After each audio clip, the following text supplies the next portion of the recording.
Hola, hola de nuevo Latinoamérica. Qué gusto saludarlos en este espacio de talento más humano. Seguimos en este recorrido por todos los países de la región conversando sobre cómo podemos generar ideas, conceptos, discusiones constructivas para hacer del tema del recursos humanos, o sea, del talento, un talento más humano. Enfocado en lo que siempre hemos dicho, que bajo nuestra influencia en el día a día tratamos con seres humanos con metas, objetivos, deseos, esperanzas, y no podemos medir a las personas únicamente a través de los estados financieros o de los dividendos o no que generemos en una empresa.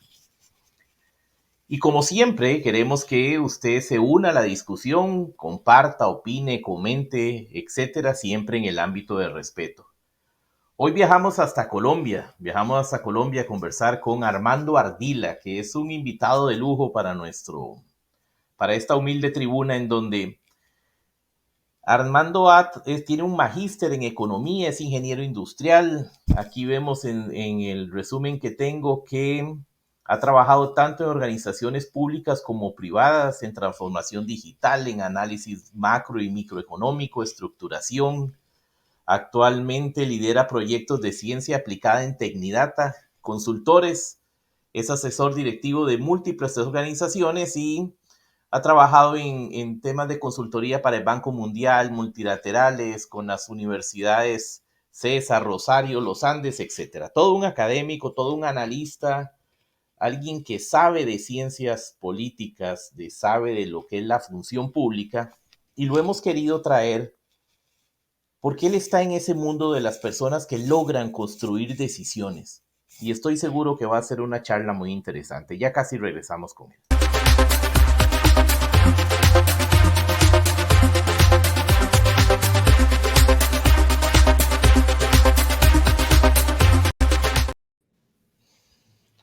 Hola Armando, qué gusto saludarte. Gracias por aceptar este espacio. Sabemos de tu agenda extraordinariamente ocupada y que hayas separado un espacio para conversar con todas las personas de Latinoamérica que se nos unen y que forman parte de esta iniciativa. Bienvenido.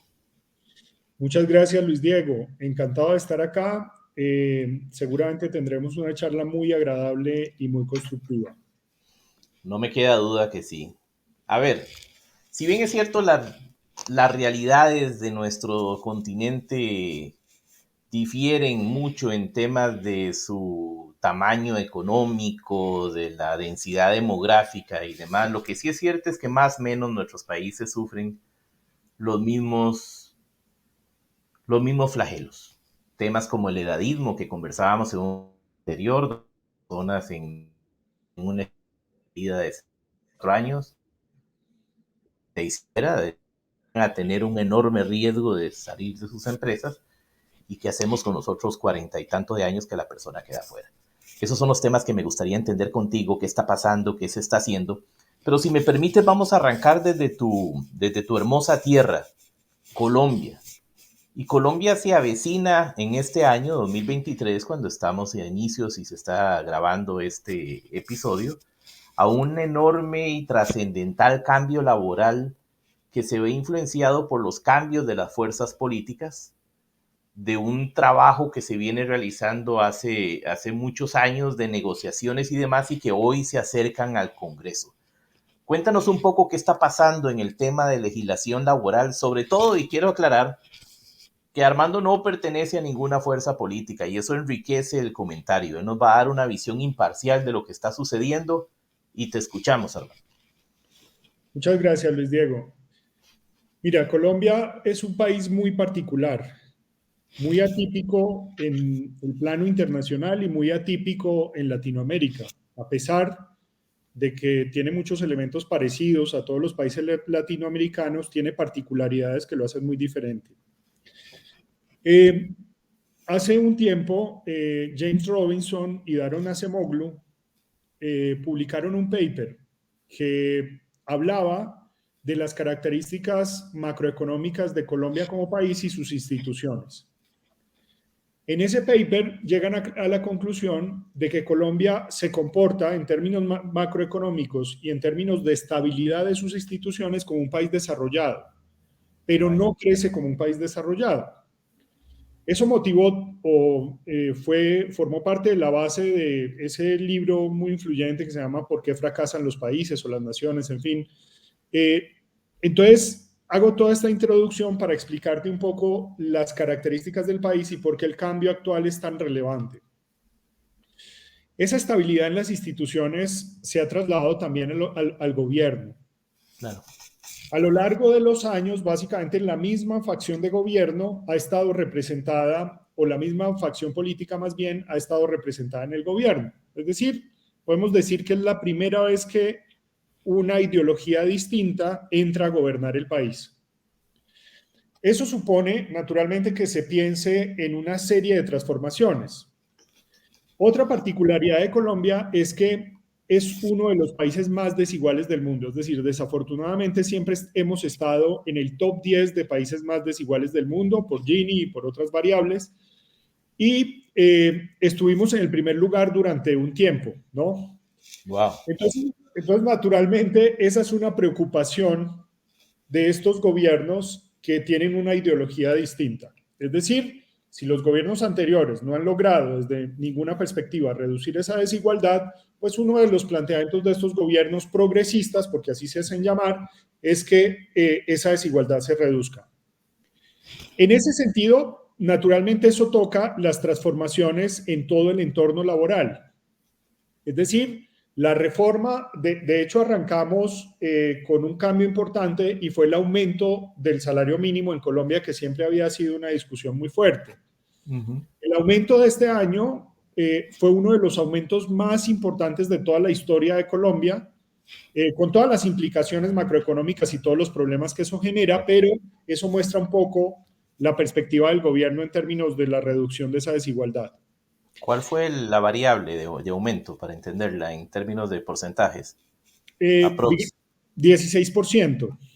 Vaya, sí. Es bastante alta, sí. Siempre el ajuste había estado muy cercano a la inflación. También es que tenemos una inflación atípica. Nosotros, como país, tenemos inflación objetivo. Nos metimos en el camino de una banca central independiente hace varios años y teníamos una inflación cercana al 3-4%, digamos, como los países evolucionados en ese sentido.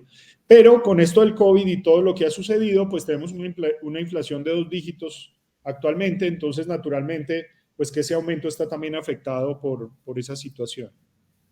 Y ese variable de, o sea, a ver, el temor normal cuando vienen esos aumentos es en la tasa de desempleo, porque las empresas, a nosotros los reclutadores nos dicen, no alto, paramos todas las contrataciones porque estas cargas nos afectan. ¿Cuál ha sido el resultado? Obviamente habrá que ver detalles puntuales, pero ¿qué se percibe en términos de cuál fue la reacción de los empresarios a este aumento?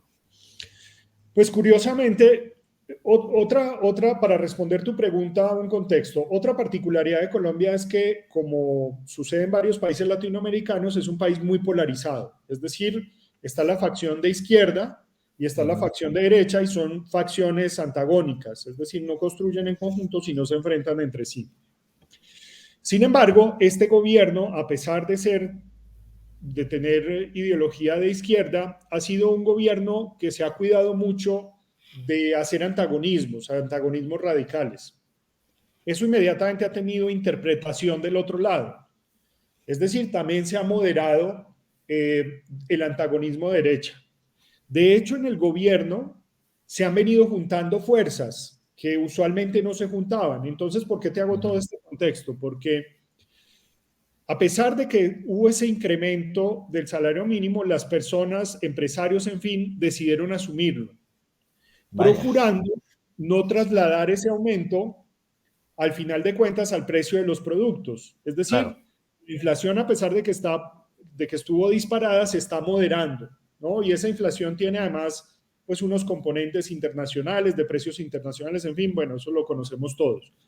Entonces, hay receptividad hasta cierto punto con respecto a ese tipo de medidas. Existe la preocupación de qué tanto va a afectar los precios, naturalmente, de qué tanto vamos a poder controlar inflación dado ese aumento, a controlar rápidamente, pero en todo caso los empresarios pues están muy dispuestos, diríamos. Es decir, hay oposición naturalmente por lo que implica, pero no es oposición férrea, fuerte, sino hay más receptividad con respecto a ese tipo de medidas. Tal vez una conciencia de que era un tema que estaba pendiente a través de los años de revisar y que tarde o temprano tocaba, ¿cierto? Sin duda, mira, nosotros en el gobierno anterior tuvimos una transformación, o más bien, más que una transformación, una expresión ciudadana en términos de unas protestas muy fuertes, parecido a lo que pasó con Chile, parecido a lo que está pasando en Perú, que yo creo que pusieron o hicieron que las facciones de derecha pusieran los pies sobre la tierra.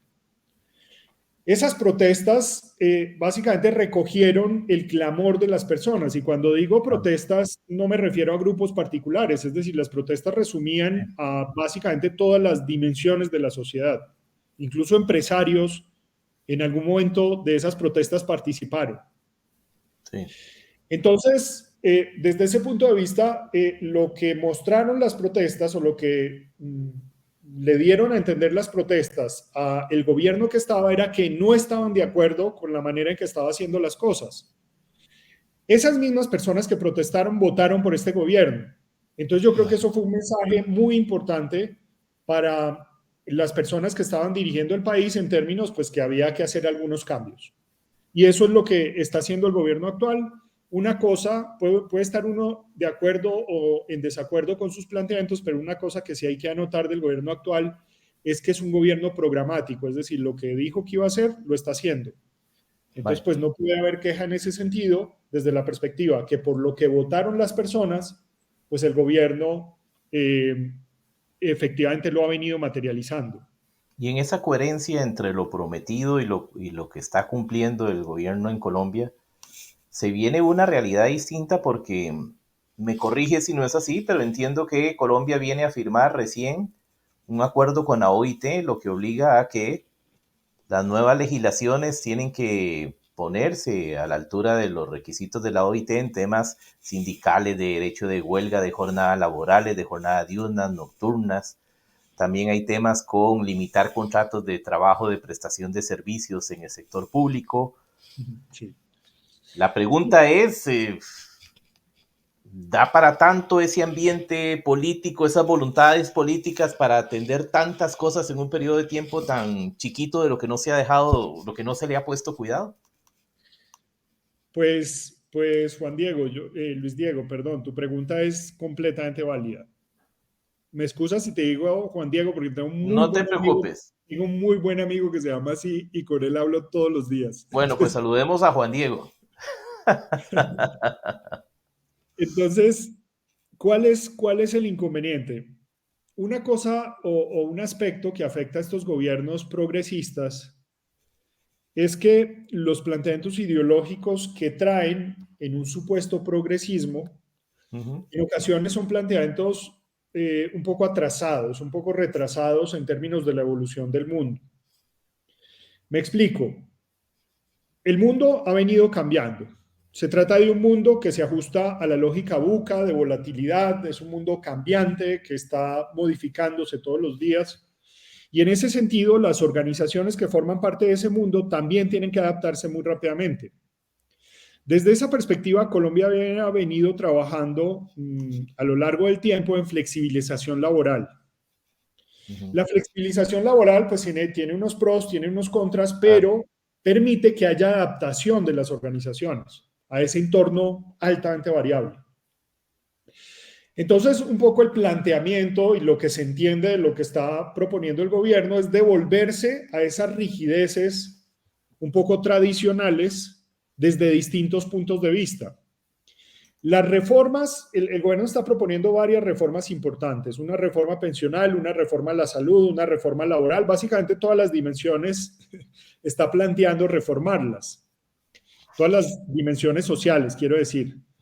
Todavía esas reformas no están suficientemente maduras, están en discusión, hay propuestas, contrapropuestas, pero todavía no conocemos en su totalidad qué es lo que va a pasar. Sí. Hay que esperar la discusión y esperar cuál es el resultado. Lo que sí hemos podido descifrar por el perfil de la ministra en lo que tiene que ver con la reforma laboral, por ejemplo, y los planteamientos del presidente, es que la idea es reducir esa flexibilidad que se había definido hace tiempo. Lo que tú planteas de los contratos de prestación de servicios al interior del sector público, pues es bastante preocupante desde muchos puntos de vista.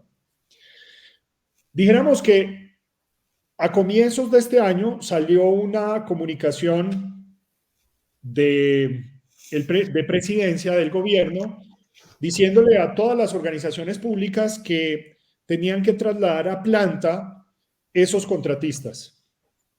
Planta llamas en contrato permanente. Aquí se llama planta, planta, sí, digamos es un contrato a término indefinido. Aquí Sí. tenemos pues una figura de empleo público que tiene unas Ujú, particularidades y esas particularidades en términos generales son muy rígidas. ujú. Entonces, esa rigidez había motivado la proliferación de contratos de prestación de servicios. Esos contratos de prestación de servicios son la manera en que las organizaciones públicas se adaptan, precisamente por la rigidez del empleo público. Entonces, de buenas a primeras, dice el gobierno, no, esto lo vamos a cambiar y ya mañana no hay contratistas. Lo que terminó pasando es que todas las organizaciones públicas empezaron a sacar estudios, contrataciones para estudios de rediseño de estructura, de rediseño de Claro, planes cómo absorber personales, levantamiento de cargas, bueno, toda una metodología que acá definida por la ley para poder hacer ese ajuste que está pidiendo el gobierno. Por experiencia, esos ajustes, dada la rigidez de todo el tema del empleo público, no es posible hacerlos en un periodo inferior a 8 meses. claro. Y los contratistas en el sector público colombiano son un porcentaje gigantesco. Es decir, para que tú tengas una idea, podemos tener organizaciones públicas que tienen un 20% de empleo público y el resto son contratistas. Pareto Así al de revés. Pareto al grande. revés. Sí, sí, sí, así de grande es el tema de los contratistas en Colombia. Pero ese aspecto no solamente está presente en el sector público, también en el sector privado, precisamente por esa flexibilidad. Las personas o las organizaciones privadas tienen personas contratadas en, digamos, bajo contratos a término indefinido, con todas las prestaciones, en fin, pero necesitan flexibilidad para ampliar, reducir producción, en fin, y eso lo surten en ocasiones a través de contratos de prestación de servicios. Entonces hay preocupación en términos de esa modificación de ese esquema de flexibilidad laboral. ¿Coincidirá con usted conmigo, quien nos visualiza desde tantos países en Latinoamérica, lo importante de conocer la realidad de cada país? Hoy Armando nos viene a poner sobre la mesa la dimensión de lo que está pasando en Colombia, que debemos reconocer, Colombia es un país referente de la región en términos de economía, en términos de volumen de negocios, en sus relaciones comerciales con sus vecinos y más allá. Centroamérica se ve muy influenciada por las personas y empresas de origen colombiano que tienen interacción. Aquí los recursos son gerentes realmente pasar. Entender frases interesantes como la que me dice Armando de que es un país que se comporta como un país desarrollado pero que no piensa como tal. Eh, y esos son enormes diferencias entre, como me gusta esa frase de Joaquín Sabinas que dice que del papel a la realidad hay una dimensión de distancia.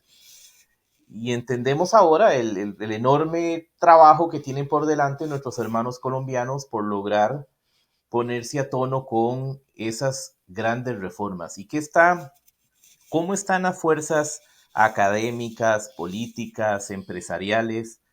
¿Cómo se están preparando para eso? Porque los países no viven de decretos, el decreto como tal puede salir, pero ¿cuál es la realidad en el día a día? ¿Qué está pasando hoy con de este 80%, si quisiéramos, de personas que tienen ahora que cambiar su realidad contractual? Pues hay preocupación grande desde todos los puntos de vista, por lo que te mencionaba hace un rato. Dijéramos que el presidente representa una parte de la población colombiana que no había tenido posibilidad de gobernar. Claro, claro. Una voz para ellos. Exactamente, personas que en general forman parte de los percentiles inferiores de ingreso.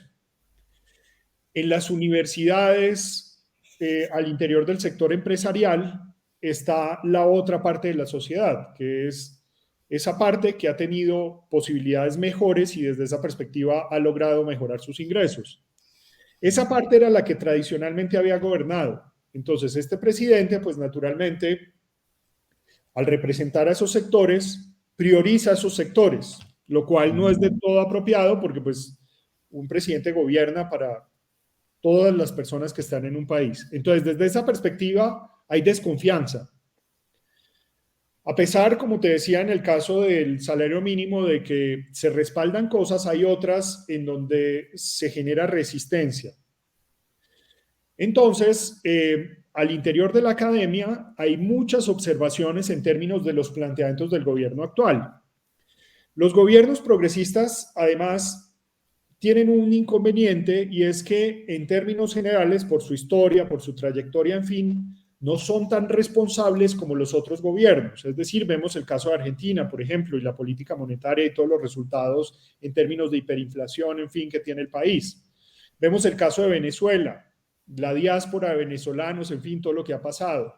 Vemos el caso de Nicaragua, otros países, en fin, todos Claro. esos países que han tenido gobiernos de estas características, pues tienen resultados en general negativos en términos de muchos indicadores, sobre todo relacionados con bienestar. Entonces Sí. acá hay esa preocupación de que precisamente dado que hay afinidad ideológica, pues el gobierno termine yéndose por ese camino y termine, en vez de mejorando las condiciones del país, empeorándolas. También el Sí. gobierno, ibas a decir algo. No, te decía que se me viene guardando los paralelismos.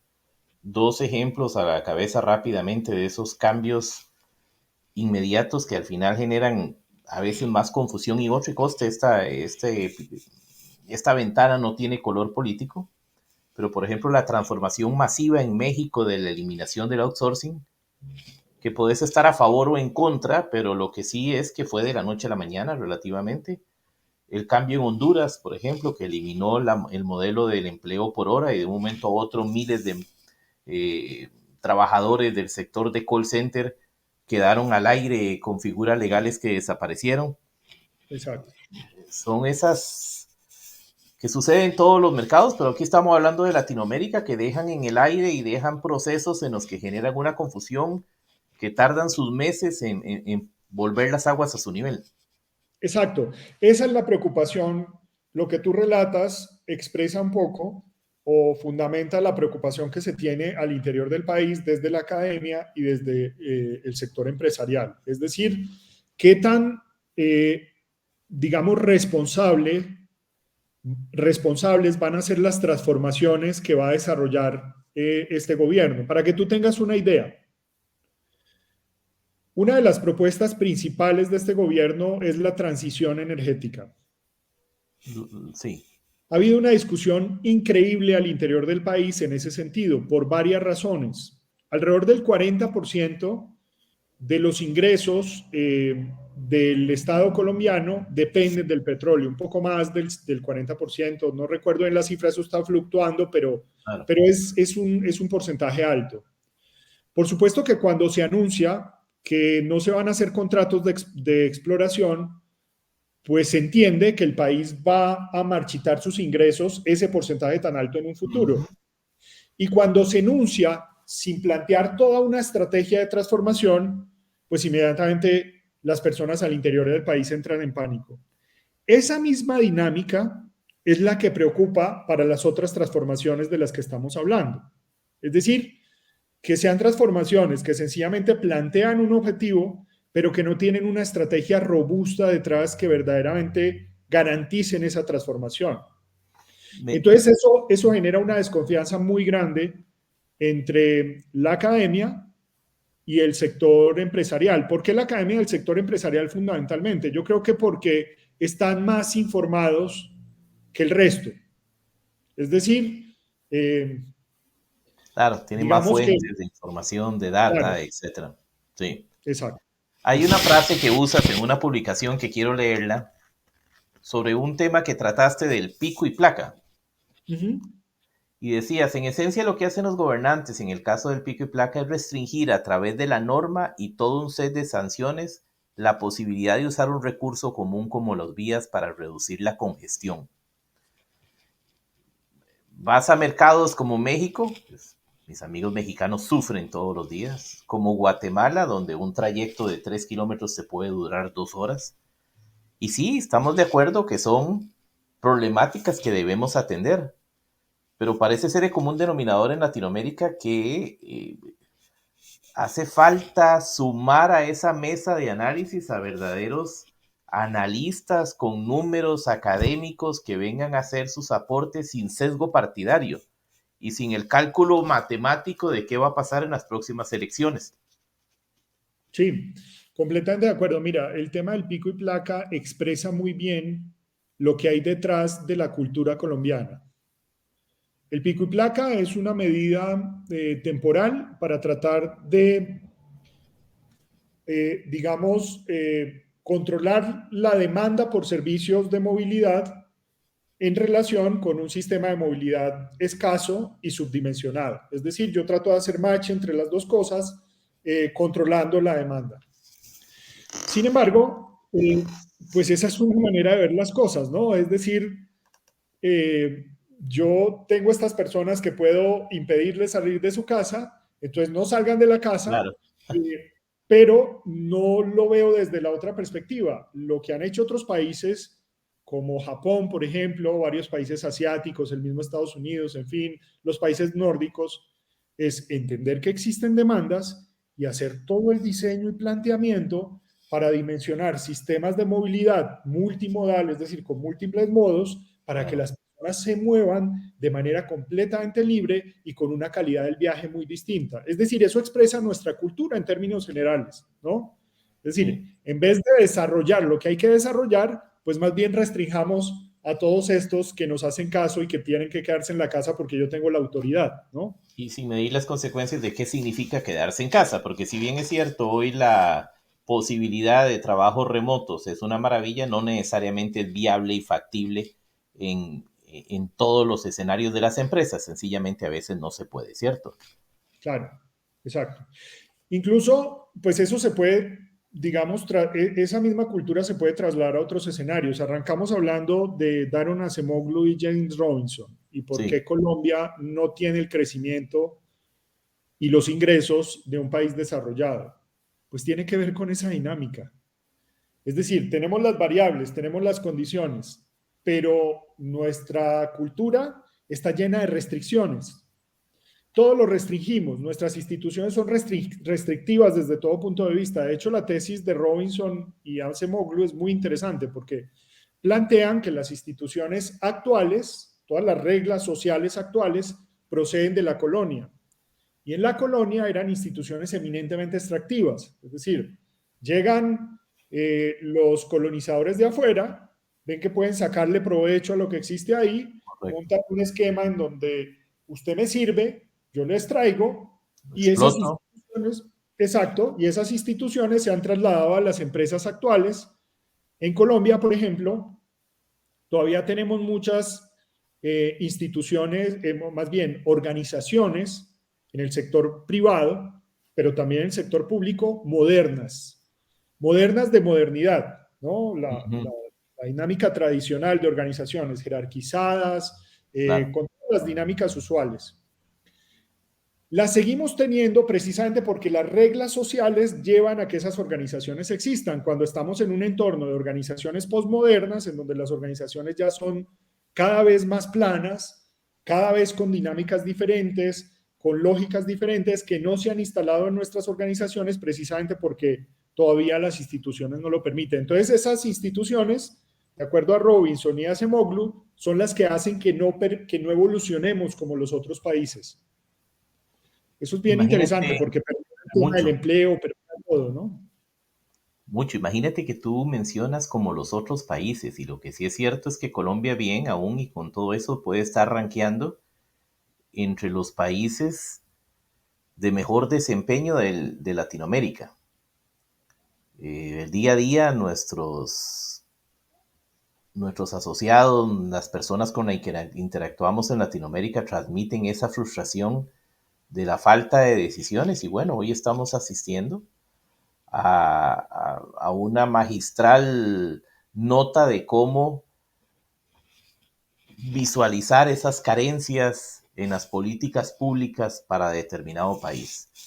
Armando, conversando con muchas personas en la región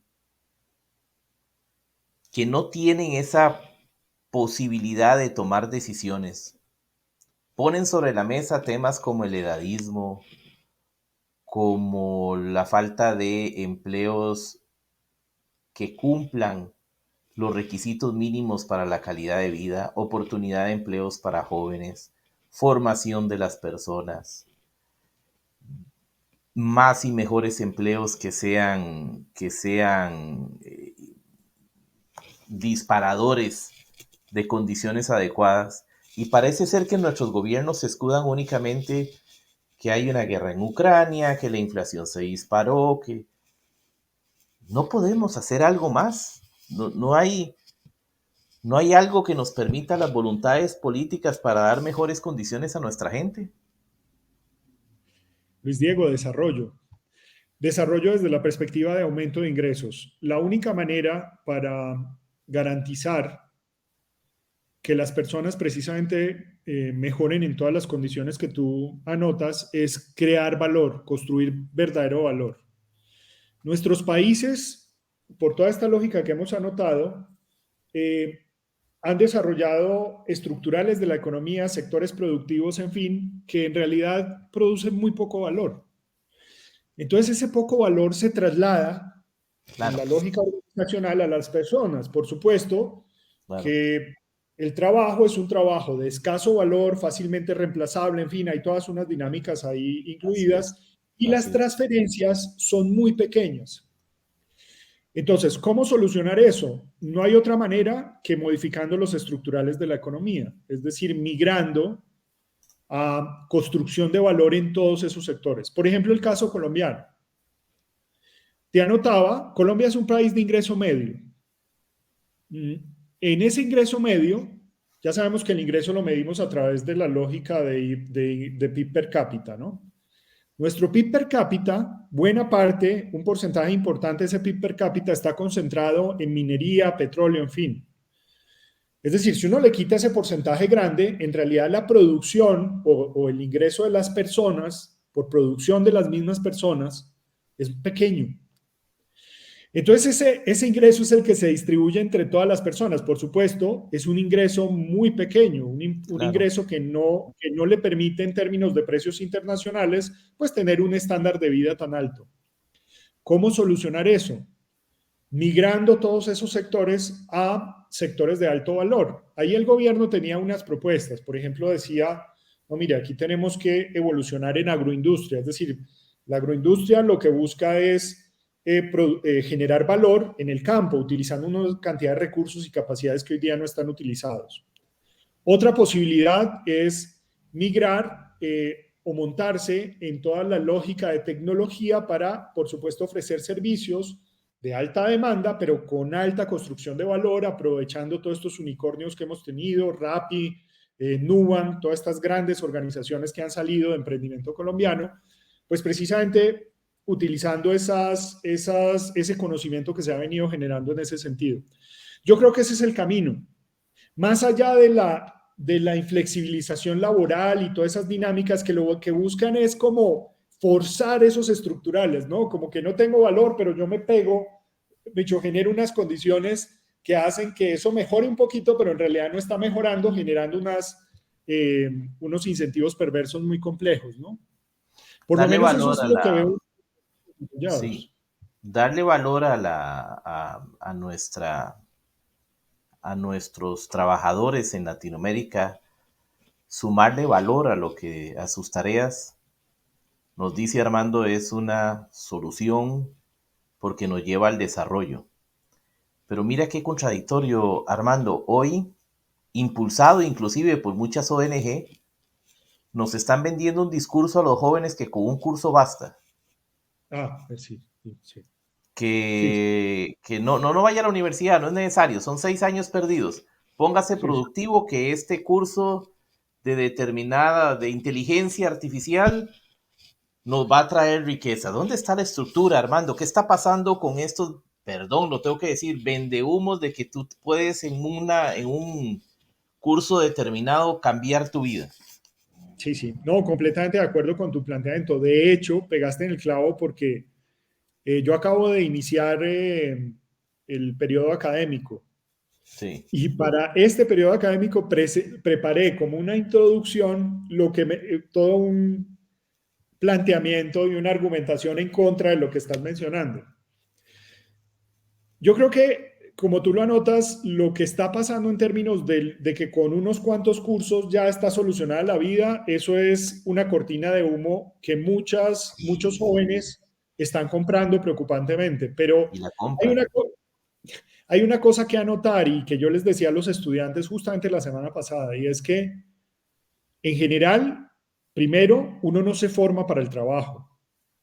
Los procesos de formación humana no tienen ese objetivo y no hay que entenderlos desde ese punto de vista. Es decir, las personas pasamos por un colegio, por educación preescolar, primaria, secundaria, en fin, no para el trabajo, para insertarnos en el mundo, para reducir ignorancia y poder, Para digamos, reducir actuar, ignorancia. claro, y para poder tomar buenas decisiones y actuar como una raza humana inteligente. Si nosotros no entendemos, no tenemos esos elementos mínimos, pues imagínate los errores que cometeríamos. Ahora, En cuando esta, entramos, ujú, dale, sigue, dale. sigue. No, Cuando, en este hilo de ideas, hace unos días conversaba con Cristian Morillo, un compatriota tuyo que ha recorrido Latinoamérica con el tema de la cultura Lean en las empresas, y nos decía que la cuarta revolución industrial es aquella en donde sí, viene inteligencia artificial, sí, vienen máquinas, pero al final ocupamos seres humanos que estén detrás de ellas. claro, Y si ese ser humano llevó en universidad, es que ojalá universidad, en Academia Los Patitos, en el Instituto Los Patitos llevó un curso y se lo dijeron y lo convencieron durante esos 8 meses del curso que con esto tenía, que con esto tenía, vaya y ganes el mundo. ¿En qué momento sí, vas a ganarle a los países desarrollados? ¿Por dónde le vamos? claro, por supuesto. Es decir, ¿en qué momento logra uno ganarle al Media Lab del MIT o a Virginia Tech o a Georgia Tech o a cualquiera de estas universidades que están desarrollando tecnología todos los días aplicada que genera valor y que cambia las organizaciones, en fin? Entonces, te decía, pasa por el colegio, entonces tiene la formación básica, digamos, y el objetivo es insertarse en la sociedad, pero luego sigue la universidad. Y la universidad tiene un objetivo esencial y es decir, ayuda a formar para el trabajo, por supuesto, pero también da un marco de referencia profundo sobre temáticas que hay que entender y comprender. Por ejemplo, el área mía, desde el punto de vista académico, que es el management. Ujú. Entonces, por ejemplo, llegan unos de estos youtubers tan populares, hacen 3 cursos de finanzas y ya son expertos en finanzas. Declaran una cantidad de cosas, además con mucha vehemencia. Y garantizan, Sí, es que además, declaran y garantizan. así es. Pero precisamente es por ignorancia, porque quien sabe un poquito más del tema, quien ha profundizado en finanzas, que además es un conocimiento sumamente amplio, toda la base de las finanzas, pues hay doctorados en finanzas. Quien profundiza un poquito más sabe que lo que está diciendo el youtuber no tiene sustento. Entonces la pregunta es, uno necesita esas personas, el mundo necesita personas con conocimiento superficial, que ganan mucho, que monetizan, digamos, muchos recursos, o Ujú. necesita personas con conocimiento profundo que tomen verdaderas decisiones que nos ayuden a mejorar como sociedad. Entonces, desde ese punto de vista, yo creo que ese argumento, pues hay que descartarlo. Es decir, yo sé que seduce a muchos jóvenes, yo sé que a muchos jóvenes les cuesta surtir todas esas etapas educativas, pero yo creo que son necesarias. Es que si uno se pone a mirar cuánto conocimiento hay en el mundo, toda la vida no es suficiente para recibir así sea una mínima parte de ese conocimiento que ha venido construyendo la humanidad a lo largo de la historia. Ahora, hoy tenemos una cantidad de herramientas. Ahorita estamos en la discusión sobre ChatGPT, ¿no? Entonces, que Claro. ChatGPT va a reemplazar una cantidad de dimensiones, ni más faltaba. ChatGPT es una herramienta más, un consolidador de información muy ágil, muy eficaz, funciona muy bien.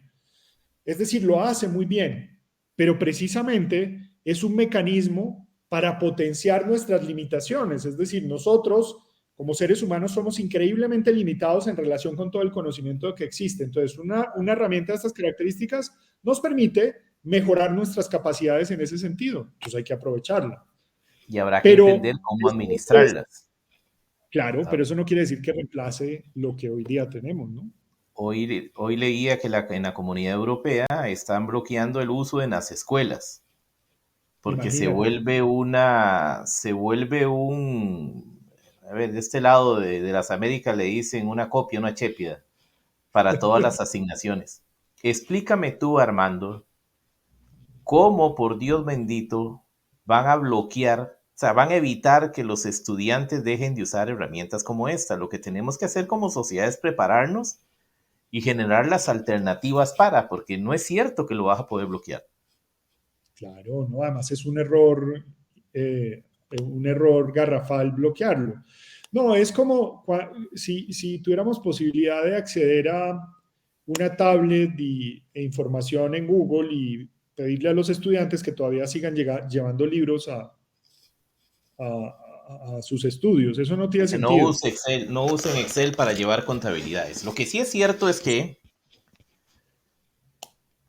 estos conocimientos a medias que nuestras generaciones de ahora creen que la pueden suplir con IA o etcétera, sí está causando impacto. Hay muchísimos emprendimientos familiares, pequeños, que están en franco desarrollo y que penosamente prefieren ir a la asistencia o a la asesoría de estas personas que sacaron un cursito.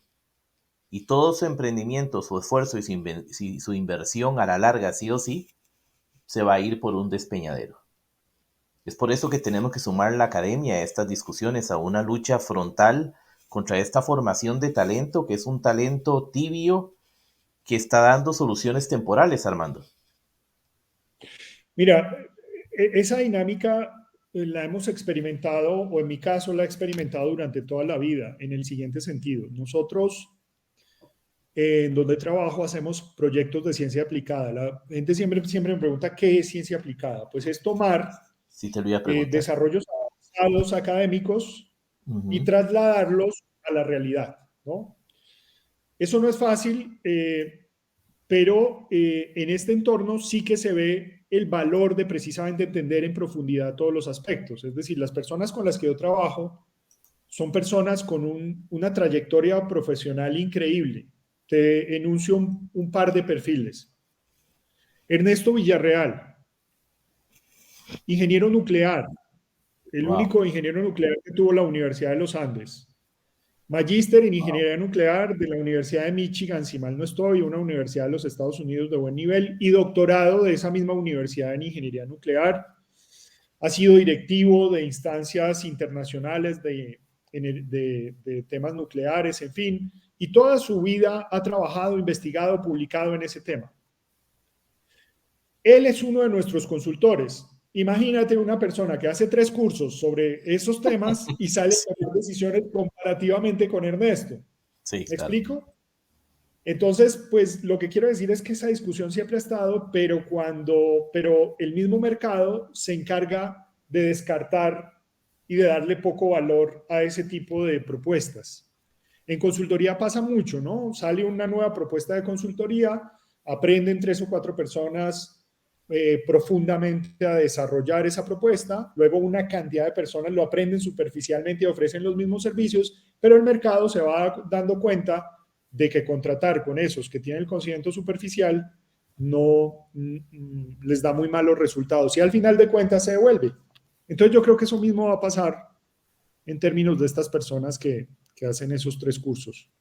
Al final del día se devuelve y lo que sí es cierto es que cuando andamos en búsqueda de generar un talento más humano tenemos que empezar por la parte de la fortaleza de conocimientos para que su empresa, para que su organización realmente tome decisiones bien estudiadas y que no se traslape esas decisiones improvisadas que toman nuestros gobiernos a nuestras organizaciones privadas, porque lo que está pasando es que vamos a tener el mismo caos y los mismos desempeños de confusión de todos nuestros colaboradores. Y el tema es, y la pregunta, ¿nuestra organización se puede dar el lujo de tomar decisiones que generen confusión? ¿Aguanta financieramente tomar decisiones cerradas? Es ahí donde como empresas, como líderes de toma de decisión, tenemos que asegurarnos que quienes nos están dirigiendo a esas correctas decisiones sean personas que han pasado por el filtro de la academia. Armando su correo electrónico, estoy seguro que él puede discutir con usted alguna idea, algún desempeño, algo que usted quiera ampliar con él y me tomo la libertad de ponerles el correo electrónico, obviamente con la previa autorización de Armando para poder discutir de estos y otros temas que nos van a permitir ser mejores en Latinoamérica. Al final del día, tenemos con qué, ¿cierto, Armando? Sí, señor, por supuesto. Uno de los planteamientos por ahí entre las publicaciones de las que hablábamos en algún momento, hay una publicación que va en ese sentido, y es con relación a los jóvenes y el posible salto de desarrollo de hacia el desarrollo de nuestros países. Digamos que como latinoamericanos tenemos un inconveniente y es que nos imponemos autobloqueos. Sí. En toda esta trayectoria, dijéramos que he tenido posibilidad de trabajar con todo tipo de personas en casi todos los países de Latinoamérica y en Estados Unidos. Y en ese trabajo se da uno cuenta del nivel del talento humano latinoamericano, Uf, sobre todo el talento humano. Es un nivel, digamos, de primera línea, es decir, va muy por delante, en muchos casos, de las personas de esos países que llamamos desarrollados. y hay que Sin decirlo con pelos y embargo, señales, porque no lo vienen a traer. En estos momentos, mientras tú claro, y yo conversamos, hay un salvadoreño orgullosamente sí, centroamericano que está ya en la estación espacial. Es que el talento por nuestro supuesto, destaca. Perdón, sigue. por supuesto, todo depende de que rompamos esos autobloqueos. Es decir, hace poco, hablando con los estudiantes del CESAT, como te comentaba, el CESAT es de acuerdo con los rankings, la mejor escuela de negocios que tiene Colombia.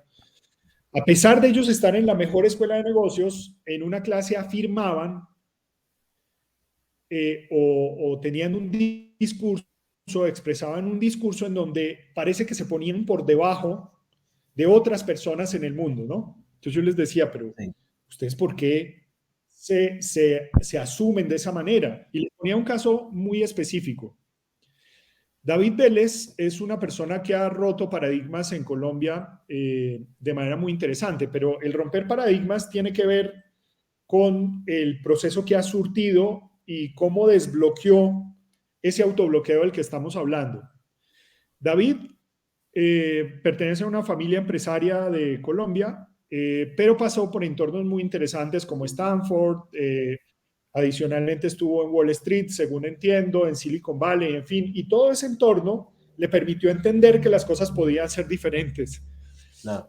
Y montó el neobanco, digamos, uno de los bancos más importantes del mundo en este momento, digitales, con un crecimiento increíble, de tal suerte que en 5 años alcanzó un valor de algo así de 5 o 6 años de miles de millones de dólares. Es uno de los unicornios Wow. estudiados actualmente en el mundo. Entonces, lo que les decía a los estudiantes es, David es como ustedes. Ustedes Tal salen de cual. esta escuela, salen con una Tal cantidad cual. de conocimiento.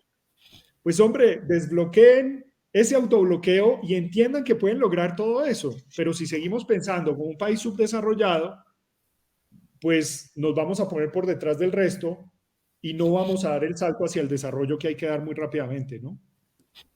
Coincido contigo, no podemos seguirnos No podemos tratar de comportarnos como países desarrollados y seguir pensando como subdesarrollados. Exacto. Los países desarrollados penosamente nos recetan guerras para mantener sus economías flotantes y hasta que nosotros no pongamos un alto sobre nuestra marcha y nos pongamos de acuerdo y articulemos esfuerzos y le pongamos nombre a cada cosa, la academia que nos dé el conocimiento, la industria que produzca riqueza, las personas que se preparen para dar un mejor talento, y en ese momento como región vamos a dar ese gran salto. Se nos han ido 50 minutos volando, Armando.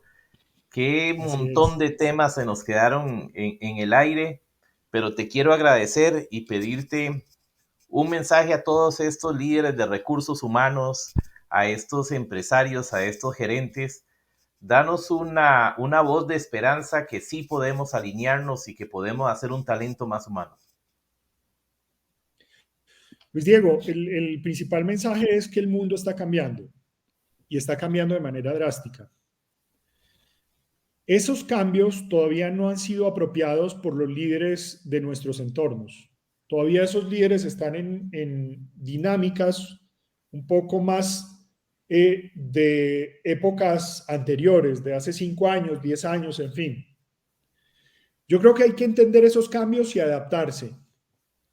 Por ejemplo, todavía en nuestros entornos tenemos personas que siguen siendo esos líderes lejanos que entienden el talento humano como un recurso más, que son autoritarios por todas estas dinámicas que hemos discutido. En fin, Sí, todo eso hay que replantearlo. Lo que quiero decir con esto es que esa dinámica y esa lógica muestra que todavía no están suficientemente conectados con lo que está pasando en las organizaciones en la actualidad. Entonces, el llamado de atención es ese. En una publicación reciente, para el caso colombiano, pero yo creo que también tiene que ver con Latinoamérica, expresaba digamos, modestas que son las capacidades gerenciales de nuestro país. En los países latinoamericanos sucede lo mismo. lo mismo. Entonces, una de las cosas que tenemos que trabajar es desarrollar esas capacidades gerenciales. Y el desarrollo de esas capacidades gerenciales implica el desarrollo del liderazgo. El desarrollo del liderazgo implica la comprensión de la importancia del talento humano y la modificación de la gestión de ese talento humano de manera drástica. Sí, Entonces, yo creo que tienen que adaptarse en ese sentido. Y si me lo permites, la recomendación para el talento humano, si se pueden separar, porque al final de cuentas están metidos en la misma canasta, pero haciendo una separación ahí artificial, es que entiendan que ese cambio en el mundo también implica que las habilidades blandas y duras de las personas tengan que transformarse. Has hablado mucho de las preocupaciones que tienen las personas porque, o en varias ocasiones lo has mencionado, de las preocupaciones que tienen, por ejemplo, las personas porque a partir de determinada edad no las contratan, en fin. Lo que pasa es que las organizaciones tienen necesidades diferentes. sí, Y si yo salgo a contratar personas y solamente los encuentro esas habilidades duras y blandas en una generación, pues yo voy a contratar esa generación. Entonces las otras generaciones tienen el reto de generar esas habilidades duras y blandas. Además, en el marco de rigideces, porque si yo no he generado habilidades antes o me quedé con unas habilidades estáticas y han pasado 20 años, y todavía sigo acogiéndome a sí, esas habilidades, pues desarrollarlas 20 años después va a ser bastante difícil, va a pero hay que costar. hacerlo. Hay que hacerlo. Entonces yo creo que ese es el mensaje. El mensaje de Armando pasa mucho porque nos conectemos con la realidad para que la realidad no nos pase por encima. Así es. Y Sí, que señor. tanto el talento como las organizaciones escuchemos, porque tarde o temprano, como sucede hoy en algunos países de la región, la realidad atropella los procesos y nos causa estas confusiones y estas necesidades luego de reprocesos que cuestan tanto dinero y tantas empresas a la quiebra. Armando, un enorme abrazo, muchísimas gracias. Esperamos tenerte pronto y vamos a dar muy de cerca seguimiento a este proceso de transformación en el tema de derechos laborales allá en Colombia. Luis Diego, muchas gracias por la invitación y una felicitación por este espacio tan interesante. Por supuesto que nos veremos más adelante. Gracias Latinoamérica, nos vemos en el próximo capítulo. Un abrazo a todos y que Dios bendiga sus labores.